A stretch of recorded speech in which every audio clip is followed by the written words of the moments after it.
graças te damos, bom Pai, por estarmos aqui reunidos no Teu santo nome nesta manhã do Teu santo dia de sábado e podermos dedicar os momentos que se seguem à leitura e à reflexão da Tua palavra, Senhor. Que o Teu Espírito possa auxiliar a cada um de nós a compreender a Tua mensagem para esta manhã. Te pedimos e agradecemos em nome de Cristo, nosso Salvador. Amém. Queríamos mais uma vez dar as boas-vindas a todos os irmãos e visitas e vamos continuar a adoração a Deus através do hino 73.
Pai do céu, muito obrigado por mais este privilégio que nos dás de podermos vir à Tua casa para Te adorar, para Te servir, para Te honrar, para ouvir a Tua palavra, termos comunhão contigo e uns com os outros. Ajuda-nos para que possamos estar atentos à Tua palavra, ao Teu Espírito. Ajuda o pastor na exposição da Tua palavra e que este maná possa alimentar as nossas almas e que nós, ao recebê-lo, também saibamos dividir com aqueles que têm necessidade deste pão da vida. Senhor, ajuda a Tua igreja em toda a ilha continente, ajuda todas as criancinhas, todo o Teu povo espalhado por toda a parte e todos os Teus servos, para que assim possamos sentir a necessidade do Teu Espírito Santo, possamos ir como um exército, como Teus soldados, seguindo a bandeira do Senhor Jesus, e que a terra seja iluminada com Tua glória e o Teu povo, para cumprirmos esta missão nobre, e que o Senhor Jesus em breve volte, e que nós possamos ver o Seu rosto querido e sermos chamados para essa felicidade eterna. Bem está, servo bom e fiel. Ajuda-nos para que, no mínimo, sejamos fiéis, para que possamos receber as coisas eternas É tudo quanto pedimos com bom sábado, no querido amor santo do Senhor Jesus. Amém.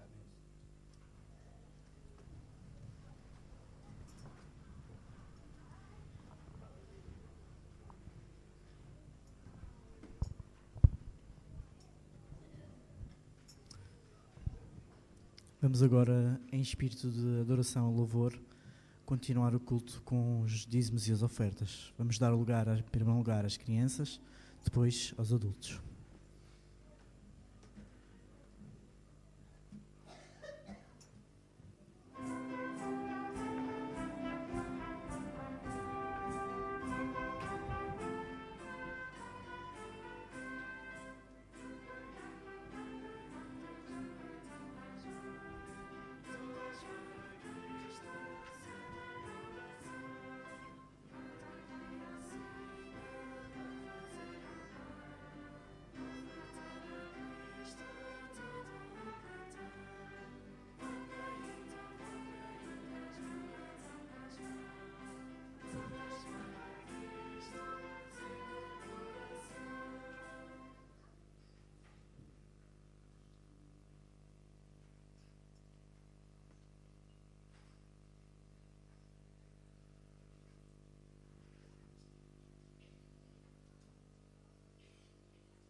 bom dia. Bom dia. Eu vou-vos contar hoje uma história e vou precisar da vossa ajuda, está bem? Que eu acho que vocês conhecem esta história. A história da Torre de Babel. Quem é que conhece? Então vamos ajudar a contar a história. O que é que aconteceu na Torre de Babel? Aconteceu quando? Depois do dilúvio. E o que é que as pessoas começaram a pensar?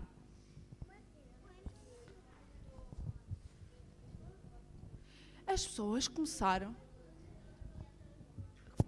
a pensar fazer uma torre até às nuvens. Por que é que elas começaram a pensar fazer uma torre? Pois começaram a esquecer daquilo que Deus tinha feito por elas no dilúvio, não foi? Que Deus as tinha ajudado. E eles pensaram, nós somos importantes, somos inteligentes e somos um povo que é poderoso. Por isso vamos fazer uma cidade forte, onde todos os outros povos vão querer viver para aqui, para o nosso meio, e vão querer ver a nossa grande torre. E assim eles começaram a construir a sua torre, com tijolos, com barro, e foram construindo, sempre trabalhando juntos. Mas será que Deus, vocês acham? Olha, João, achas que Deus ficou contente com aquilo que eles estavam fazendo? Porquê? Porque eles esqueceram de Deus. O que é que prometeu a eles? Que nunca mais...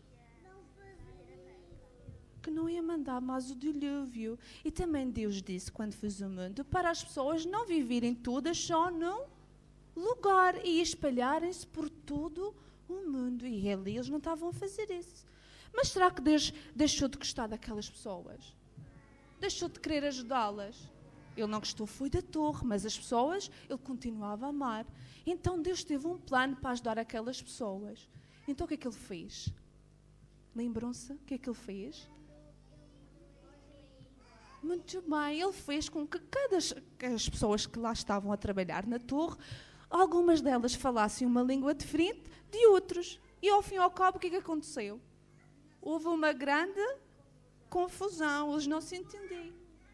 Pois, eles não foi acabada. Porque quando um pedia, não se percebia, quando um pedia, olha, traz-me barro ou traz-me um tijolo, o que é que acontecia? Traziam um peixe ou traziam uma pá e eles acabavam por se chatear uns com os outros. Então, decidiram não acabar a torre e cada um ir para o seu lugar. Uns foram para o norte, outros foram para o sul, outros foram para o oeste e outros foram para o oeste e por assim adiante. Cada um foi viver. E Jesus, mesmo assim, continuou a ajudá-los. Então, o que é que nós aprendemos com esta lição? Vocês sabem? Não devemos de duvidar das promessas de Jesus, que aquilo que Jesus nos diz, Jesus cumpre hoje, amanhã e sempre. E também que Deus quer que ajudemos outras pessoas, que nós estejamos só a ajudar as pessoas daqui, da Madeira, mas que também ajudamos as outras pessoas que moram noutros países. Está bem? Não nos esquecemos? Está bem, João Pedro? Ouviste? Está bem? Agora vamos para o nosso lugar e vamos nos portar bem, está bem? Bom sábado.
É bom podermos ver os nossos jovens a louvar e a testemunhar acerca do amor de Deus sobre cada um de nós. Esse amor que nos toca, esse amor que nos protege e esse amor também que nos desafia a irmos mais para a frente, mais para cima, a aprofundarmos mais também a nossa experiência com o nosso Criador. Eu gostaria que pudéssemos neste momento abrir a palavra do Senhor, essa palavra que é a palavra de amor, na segunda carta de Pedro, no capítulo 3, e pudéssemos ler o primeiro versículo. Segunda de Pedro, capítulo 3, versículo 1. Diz-nos a palavra do Senhor: Amados, escrevo-vos agora esta segunda carta, em ambas as quais desperto com exortação o vosso ânimo sincero. Esta manhã quero partilhar convosco, em traços ainda que gerais, aquilo que é a mensagem de Deus através do seu servo Pedro, neste terceiro capítulo desta segunda carta. Começa ele por se dirigir aos seus irmãos na fé, a todos nós, a cada um de nós, como sendo os amados. Amados certamente do Pedro, porque o Pedro amava a cada irmão, tinha a cada irmão no seu coração, mas sobretudo, e em primeiro lugar, amados do próprio Deus. Nós somos muito amados pelo nosso Deus. E a prova disso encontra-se não apenas neste trecho que acabámos de ler, que ouvimos, mas ainda no Espírito de Profecia. E passo a citar uma passagem desse livro que tem sido o tema de leitura e de reflexão em conjunto às quartas-feiras na reunião de oração, que é o Grande Conflito. Na página 41 do Grande Conflito, a dada altura, a serva do Senhor diz: Deus tem um povo em que todo o céu se acha interessado. E eles são o único, reparem bem nas palavras, eles são o único objeto na terra preciosos aos olhos de Deus. Que todos os que leem estas palavras lhes deem a consideração, pois, em nome de Jesus, desejo que ele, com elas, impressionar cada alma. Grande Conflito, página 41. Repito a primeira parte, parece-me demasiado precioso para deixar de o fazer. Deus tem um povo em que todo o céu se acha interessado.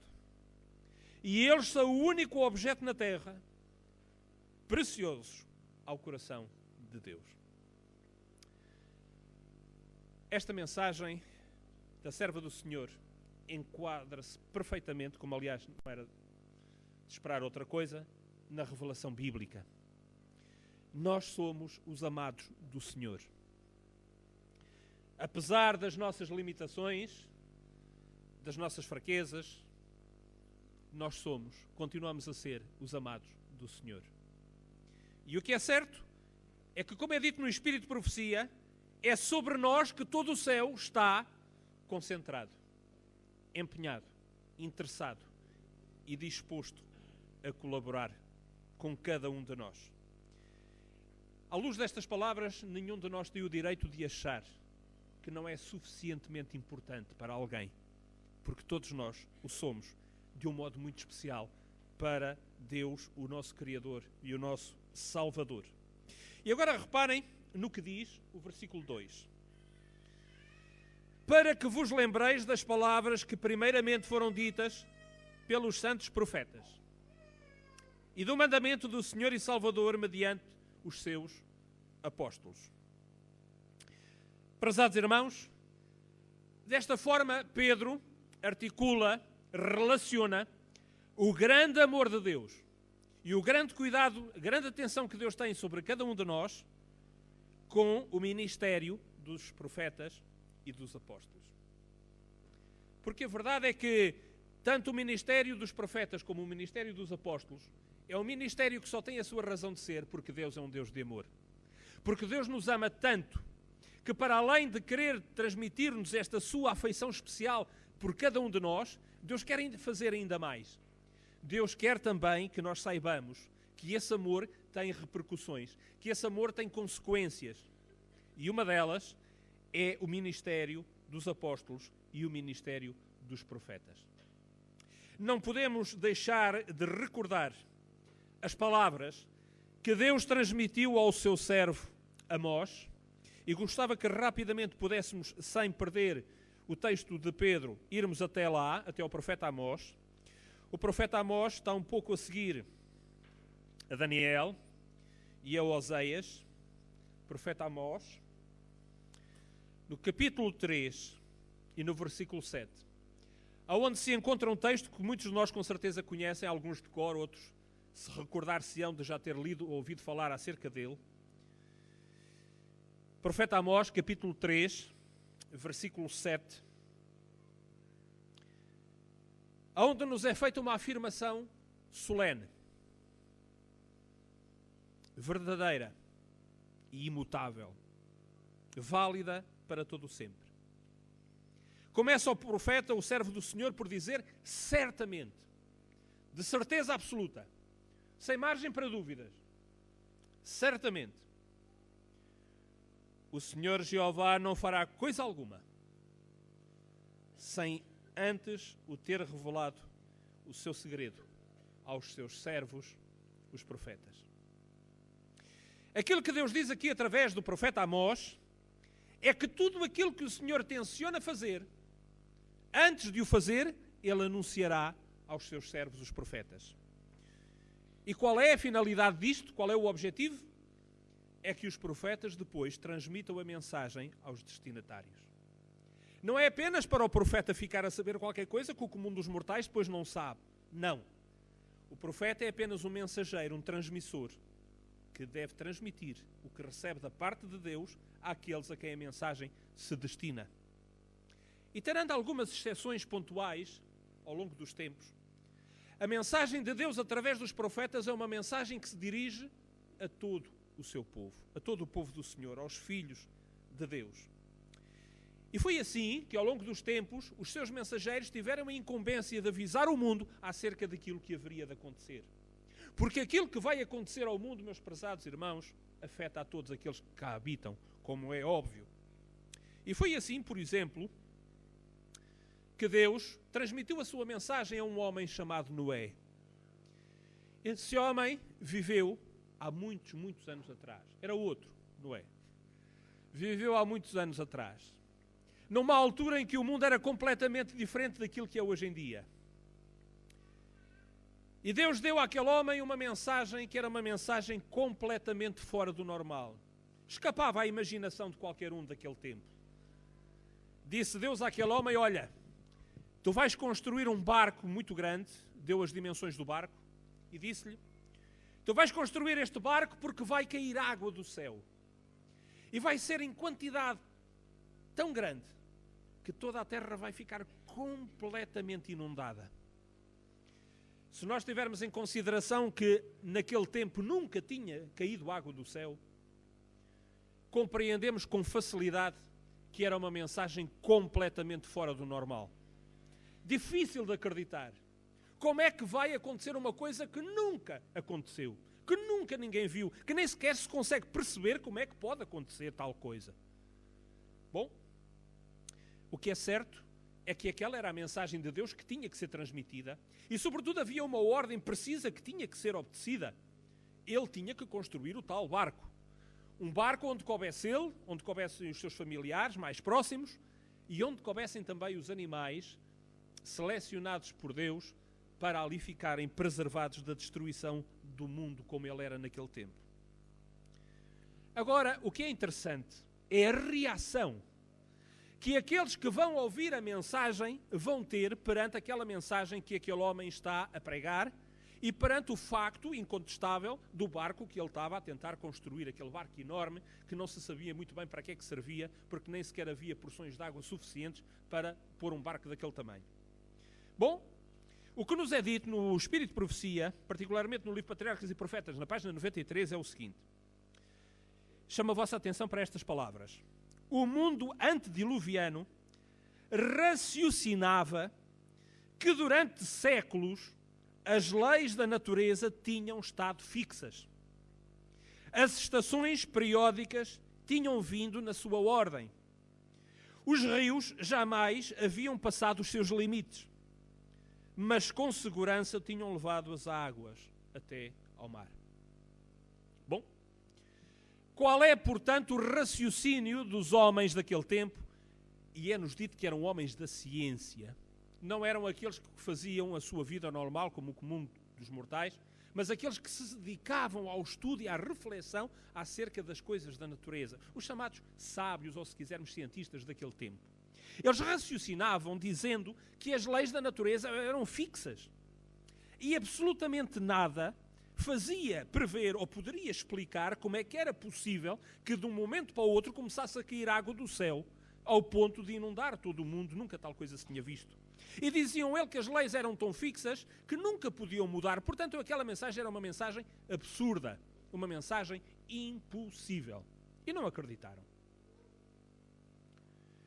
Bom, é interessante que Pedro, neste terceiro capítulo desta segunda carta, no capítulo 3, portanto, no versículo 3 e no versículo 4, nos fala de uma situação em que, por outro assunto que está a ser debatido, existe exatamente o mesmo tipo de raciocínio. Vejamos, versículo 3 e versículo 4 da segunda carta de Pedro.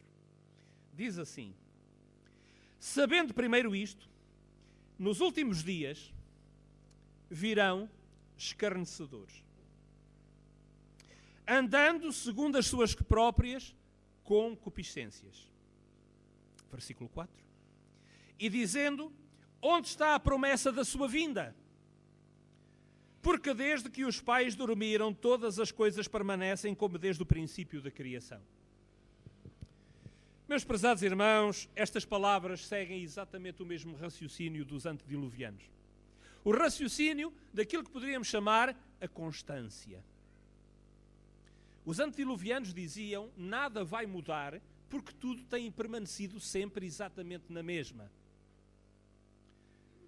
Estes, que Pedro diz que viveriam no fim dos tempos, e o fim dos tempos nós sabemos à luz das profecias bíblicas, é o tempo em que nós vivemos, diriam também: onde é que está a promessa da vinda de Jesus? Há tanto tempo que se fala nisso e nunca aconteceu. Isso nunca vai acontecer. O raciocínio é exatamente o mesmo dos antediluvianos. O princípio da constância. Tudo permanece exatamente na mesma. Bom, meus prezados irmãos, uma das perguntas que nós nos podemos colocar é exatamente esta: será que é verdade? Será que realmente tudo permanece na mesma como sempre? Eu creio que vivemos num tempo em que podemos dizer não é verdade. Se há um tempo da história em que nós podemos dizer que o princípio da constância não é verdadeiro, é exatamente o tempo em que nós vivemos. E podemos fazê-lo por várias razões. Primeiro, quando eu era miúdo, e eu não tenho a idade que alguns aqui, pela graça de Deus, já têm, mas quando eu era miúdo, eu sabia que a primavera tinha determinadas características, que o verão tinha outras características, que o outono era à sua maneira e que o inverno era como era. Hoje em dia não podemos dizer isso. A primavera às vezes é outono, o verão às vezes é inverno e o inverno às vezes é verão e por aí fora. Portanto, as coisas mudaram. Por outro lado, temos uma questão económica também que mostra que a constância não é verdadeira no tempo em que vivemos. Antigamente as pessoas mais ou menos conseguiam sobreviver fazendo alguma poupança constante ou quase constante. Os que estão aqui com mais anos do que eu certamente compreenderão aquilo que eu quero dizer. uns mais, outros menos, às vezes conseguia, outras vezes não tanto, mas mais ou menos ia-se conseguindo, desde que se fosse rigoroso na gestão dos dinheiros. Pois hoje em dia isso é praticamente impossível. Por vários fatores, as coisas mudaram.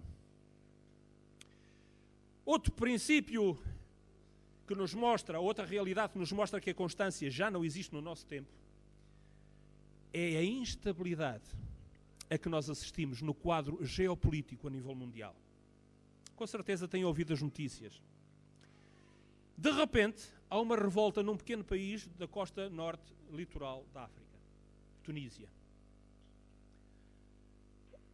Há um problema, o povo revolta-se, é uma questão localizada na Tunísia, parece que não tem grandes consequências, a Tunísia é um país praticamente insignificante para o mundo não árabe. De repente tudo mudou. Já não é apenas a Tunísia. É o Egito, é a Líbia, é Marrocos, o Iémen, Bahrein e a Arábia Saudita já está de prevenção. A monarquia, a aristocracia saudita já está de prevenção, fazendo repressão para que não aconteça na Arábia Saudita o que está a acontecer nos outros países. Meus prezados irmãos, isto é significativo. Porquê? Porque em muitos destes países o radicalismo xiita estava sob controle. Eram países tradicionalmente amigos, ou pelo menos colaboradores, dos Estados Unidos e do Ocidente. Havia uma cumplicidade implícita nos relacionamentos destes países. De repente, tudo muda. Há revoltas, há guerra civil, no caso da Líbia. E não esqueçamos, meus prezados irmãos, alguns destes países são protagonistas da última profecia do capítulo 11 do livro de Daniel. A profecia que tem a ver com a última guerra entre o rei do norte e o rei do sul, antes que o Senhor volte. Se forem ver os versículos a partir do versículo 40 até o início do capítulo 12 do livro de Daniel, vão encontrar alguns destes países que estão citados no relato bíblico. Será que isto é uma coincidência? Para além de não haver constância, há sinais que se posicionam, que aparecem aqui e acolá, que nos mostram que as coisas estão a acontecer. Por falar ainda da questão da constância, em 1912, um cientista chamado Wegener levantou uma hipótese que o fez com que fosse considerado como um transtornado mental quando ele falou da deriva dos continentes. Diziam alguns, olha, era o que faltava agora que os continentes andassem a passear aí um pouco por todo o lado. Que ideia mais maluca. Bom, hoje em dia ninguém põe isso em causa, porque os cientistas sabem que é uma realidade. Mas associada a esta questão da deriva dos continentes há um outro aspecto que é importante em termos científicos, que é o problema ligado à tectónica de placas e ao catastrofismo. E particularmente na questão do catastrofismo, nós temos muito da atualidade a dar-nos sinais, a transmitir-nos mensagens de alerta. Creio que todos já ouviram falar do que aconteceu na madrugada de ontem no Japão. Eu tive a oportunidade de ir ver num livro que tenho em casa, que tem as duas escalas, a escala de intensidade de Mercalli e a escala de magnitude de Richter, e estive a ver aquilo que dizem que foi, portanto, a intensidade do sismo 8,9 na escala de Richter, e eu fui ver a que é que isso correspondia. Irmãos, corresponde à catástrofe, literalmente. Nessas duas escalas, esse nível de intensidade corresponde à catástrofe. E não foi maior a catástrofe porque era o Japão, porque se fosse noutro país, fosse ele qual fosse, tinha sido bem pior. Porquê? Porque o Japão, desde há muito, desenvolveu a engenharia antissísmica na construção civil. E, portanto, as construções feitas no Japão estão, muitas delas, preparadas para abalos sísmicos. Mas mesmo nesses edifícios, e vi imagens ontem disso, mesmo em alguns desses edifícios, havia realmente danos bastante sérios. O que é que isto significa? Isto significa que não há constância. E esse é o princípio da teoria do catastrofismo. De um momento para o outro, pode acontecer qualquer coisa em qualquer lado do mundo e de repente tudo fica diferente para pior. Ora, é interessante, meus prezados irmãos, que quando nós vamos à Sagrada Escritura, na Sagrada Escritura nós encontramos palavras que nos dizem que este tipo de coisas haveria de acontecer. Não é uma novidade para aqueles que conhecem a mensagem bíblica este tipo de acontecimentos. Vejamos, por exemplo, o Evangelho segundo Mateus, capítulo 24, versículos 5 a 7. Vejamos aí o que é que o próprio Cristo anunciou que haveria de acontecer no futuro.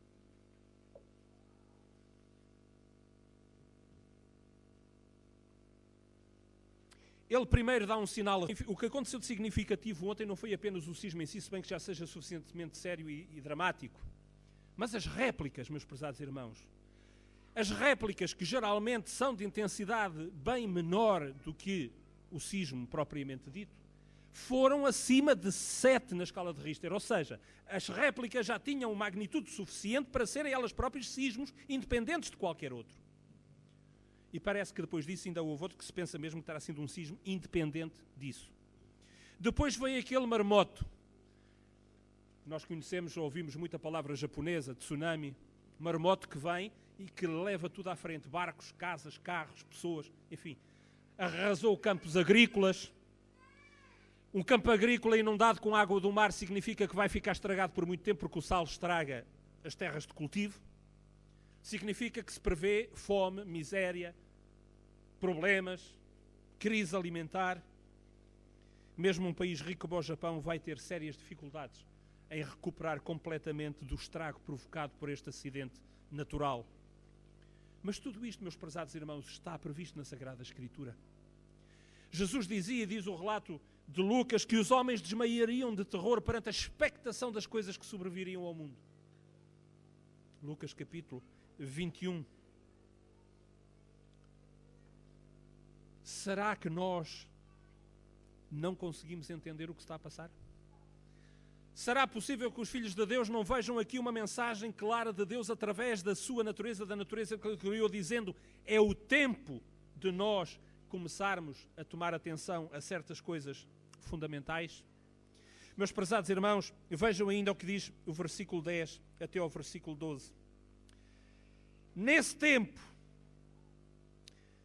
muitos serão escandalizados, trair-se-ão uns aos outros, e uns aos outros se aborrecerão.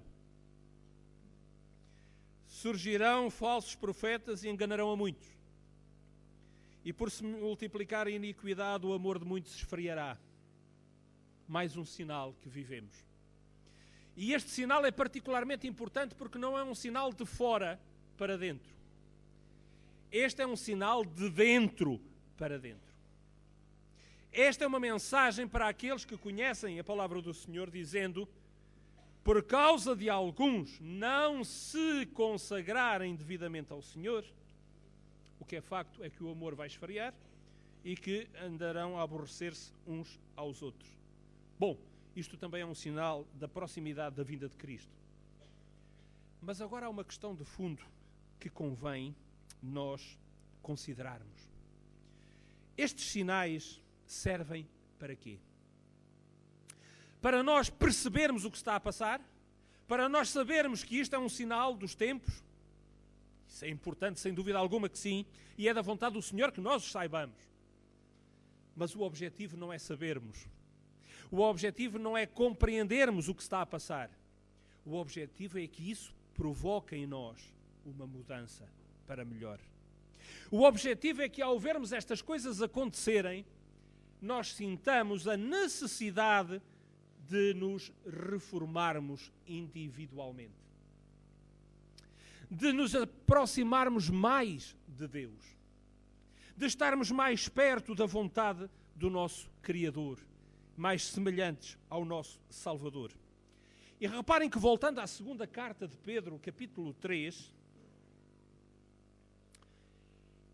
vamos ver que ele fala acerca da vinda de Jesus.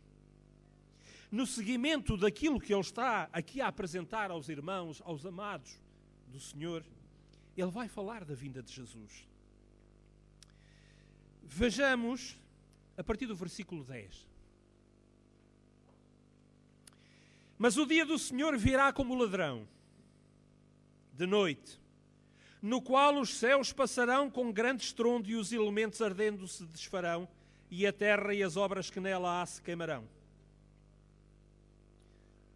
Meus prezados irmãos, o que é que Pedro nos diz? A vinda do Senhor virá de repente, sem que se esteja à espera. Como é que é possível não estarmos à espera? Só há uma explicação. É ignorar os sinais que chegam até nós. Se nós ignorarmos os sinais que chegam até nós, quando o Senhor vier, vai-nos apanhar desprevenidos.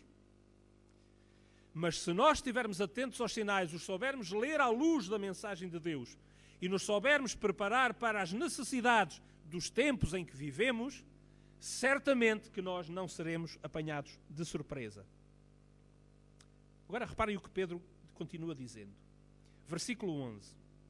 Mas havendo, pois, de parecer todas estas coisas, agora reparem o desafio que ele lança a cada um de nós. Que pessoas vos convém ser em santo trato e piedade? Versículo 12.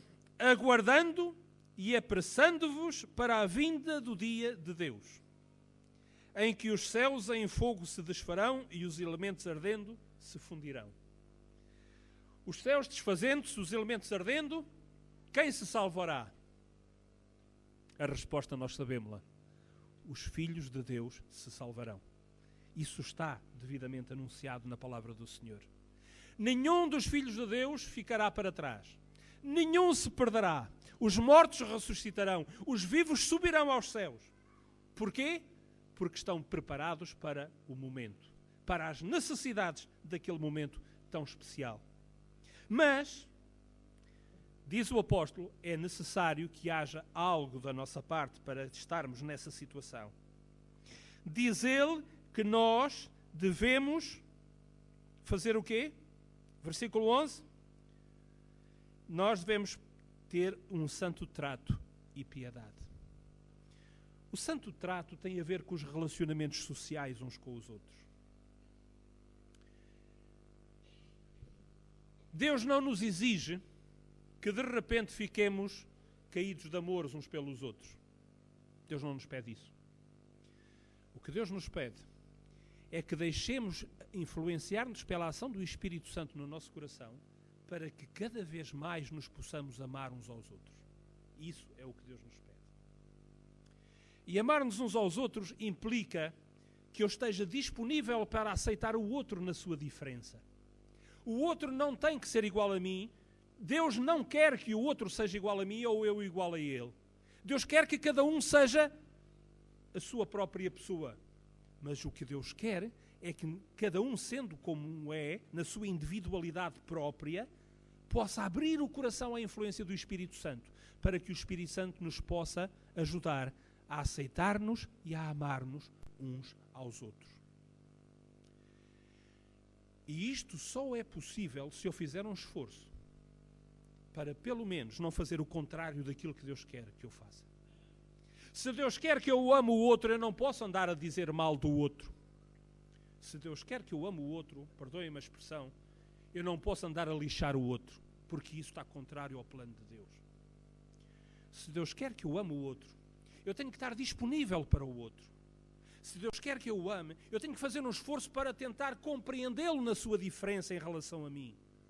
Porque se eu não fizer isto, eu estou a fazer o contrário daquilo que Deus quer e eu nunca chegarei a ter um coração disponível para o outro, muito menos a amar o outro como Deus quer, como Ele precisa e como eu também preciso para estar preparado para me encontrar com o meu Salvador.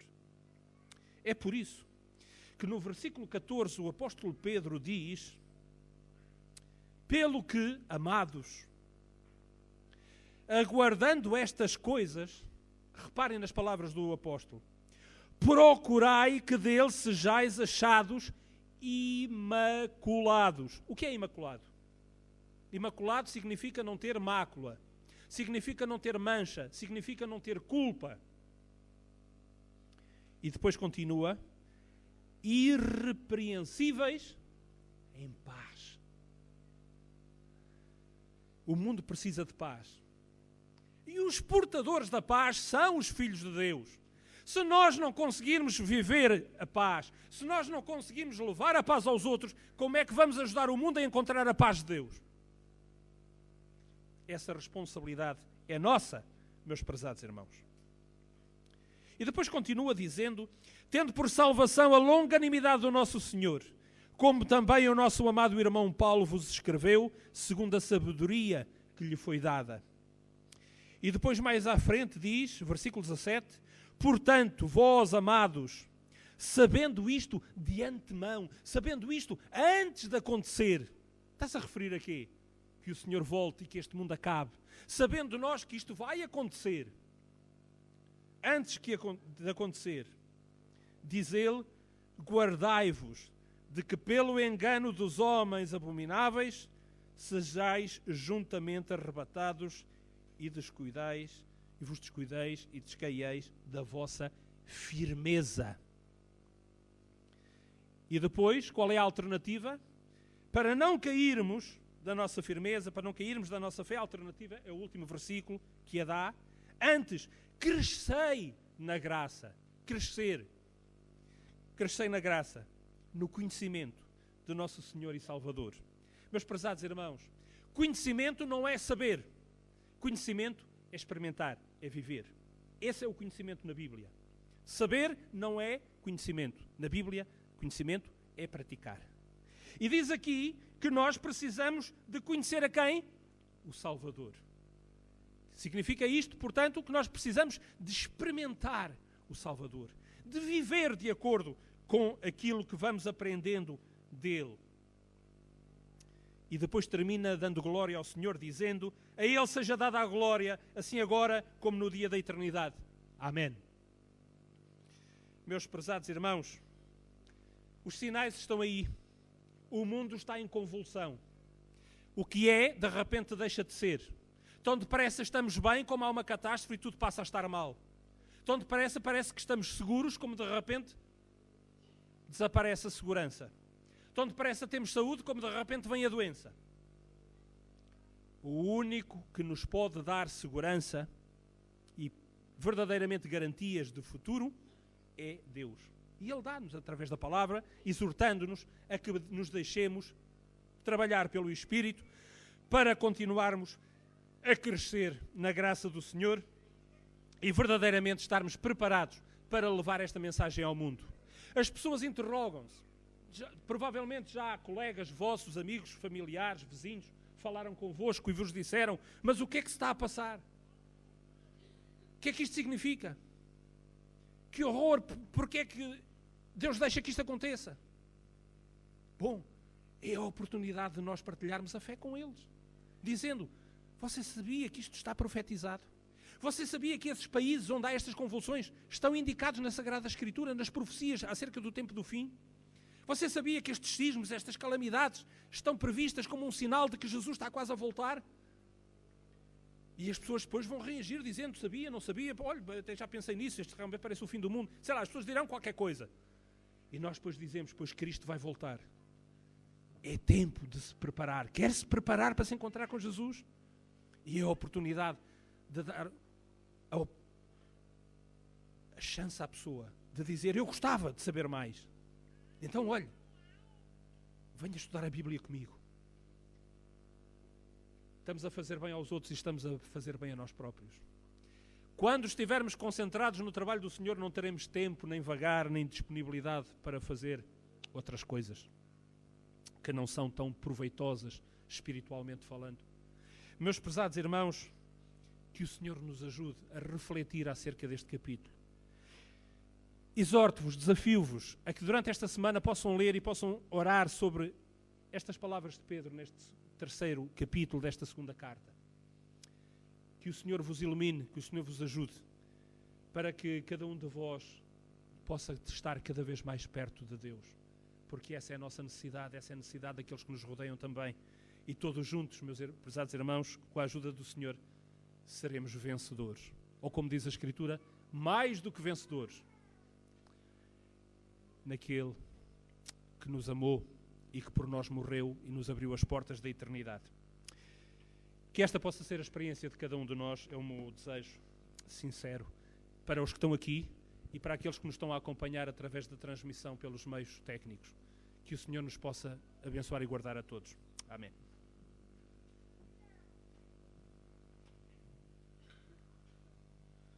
Vamos agora entoar o hino número 327.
Santo e bom Pai que estás nos altos céus, vemos à nossa volta os anúncios que a natureza nos faz de que tudo se está a preparar para o fim deste mundo. Santo Pai, acima de tudo, neste momento, nós queremos que a nossa preocupação, e te suplicamos a tua ajuda para isto, que a nossa preocupação seja estarmos preparados para nos encontrarmos com o teu amado Filho, Senhor. Que o teu Espírito possa vir sobre cada um de nós, dos que aqui estamos, dos que aqui não puderam estar e daqueles que aqui não quiseram estar. Que o teu Espírito vá sobre cada um deles, sobre cada um de nós. Que nos limpe da nossa teimosia espiritual. Que nos limpe da nossa teimosia irresponsável que faz com que não deixemos o teu Espírito trabalhar em nós. Para que no momento em que o teu amado Filho vier em glória, todos nós possamos estar devidamente prontos para o recebermos e podermos entrar na eternidade juntos como irmãos na fé e teus filhos, Senhor. Ó Santo Pai, ajuda-nos também a irmos ao encontro daqueles que não entendem o que se está a passar. Que nós possamos ajudá-los a perceberem a mensagem que está a chegar a todo o mundo. A mensagem de que não há grande futuro aqui e que é necessário uma preparação para a vinda do teu amado Filho. Que o teu Espírito possa ir diante de nós e os possa preparar para eles receberem essa mensagem. Para que eles possam ter vontade também de eles próprios estarem preparados para os acontecimentos e poderem também eles ser participantes da glória. Ó Senhor, finalmente te pedimos por todos os nossos irmãos que estão a atravessar momentos particularmente difíceis da sua vida. Seja problemas de saúde, de família, de dinheiro ou de qualquer outra ordem, que o teu poder e o teu amor se manifestem nas vidas de cada um deles, para que eles relembrem tudo aquilo que aprenderam e também eles possam continuar a engrossar as tuas fileiras, Senhor, ajudando a terminar a tua obra nesta terra. Uma bênção, finalmente, para cada um de nós no regresso aos nossos lares, na continuação deste dia de sábado. É o que te suplicamos e agradecemos em nome de Cristo, nosso Salvador. Amém, Senhor.